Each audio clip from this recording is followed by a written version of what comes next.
Dee Dee watched around the nipple as Ron made himself a sandwich and sat down at the table to eat with her. By the time he had eaten his sandwich, she was slurping the dregs of formula from her bottle. Ron unsnapped the plastic bib around her neck and rinsed it in the kitchen sink before laying it on the dish drainer to dry. The hollow sounds of the last drops of formula being sucked from the bottle greeted him as he returned to Dee Dee's side. He took the empty bottle from her hands and set it on the counter while he took Dee Dee out of the high chair. Ron laid the damp dish towel over his shoulder and held Dee Dee to his chest, then began to pat Dee Dee gently on her back. After a moment or two, Dee Dee belched hugely and lay against his shoulder contentedly.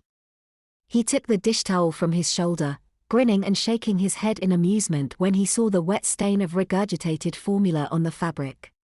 She had spit up her formula on the dish towel like an infant.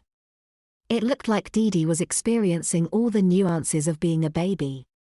Ron smiled as he carried her back into the living room to play on the floor in front of the TV while he watched the news.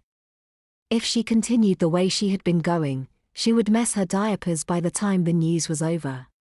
Ron took a few of her toys out of the playpen and strew them on the carpet in a short arc in front of her before he sat down.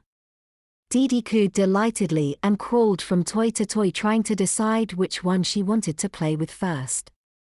Finally she picked a toy from the group and sat down in front of it with her legs splayed out on either side of the toy. She grinned at Ron and picked it up to taste the toy with her renewed sense of taste.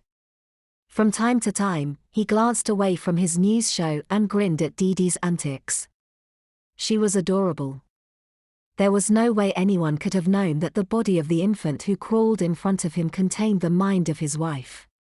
Her gurgles and coos completed the effect, making her appear like an average, unremarkable baby girl.